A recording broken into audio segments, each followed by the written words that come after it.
Depois me ajuda. Por favor. Yes. Ako menarang Sebastian Ferry Santos Pereira. Kami sa coordenador da comissão transição da mandato vice-presidente da Lua com estrutura e os pais do presidente Satai, o engenheiro também, a minha presença da deputada da Lua, o senhor Marro, sua excelência presidente da Tordário, aqui cimo oficialmente relatório serviços presidente da Tordário da Lua com estrutura, mais kami, mais equipa, e depois ante kalau análise do relatório do dia e kalau avaliação, para depois aquilo vai vir para a aprovação do ministro, com a relatório merece a cima do presidente da comissão.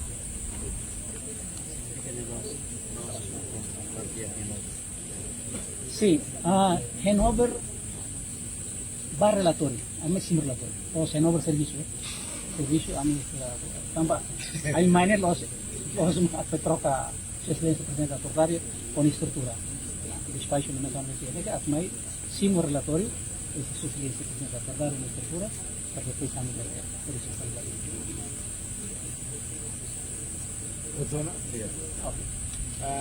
Ia encontro, né? Ia encontro dahulu, né? Ao ser presidente e autoridade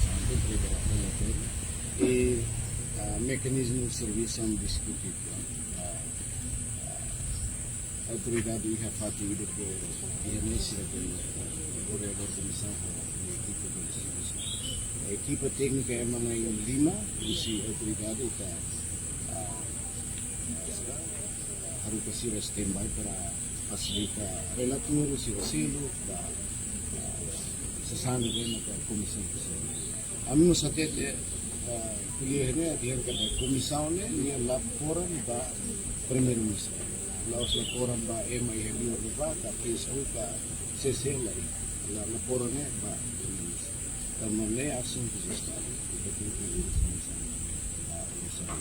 jadi kami kita bem-vindo da comissão e serviço de lá, vamos supor a comissão né, os primeiros do governo que decidimos a campanha falecida, né, comissão de serviço. Ela hoje é membro do governo da ela hoje é mais troca. E o descanso né, e tem que realizar o descanso social primeiro. Leva ela né, serviço lá hoje transição barral né, pentinho né, preparação a sessão-dia e da forma de propósito. Leva a empresa possível. Leva a tudo de lá, mate, comissão de serviço. Obrigado, Wang.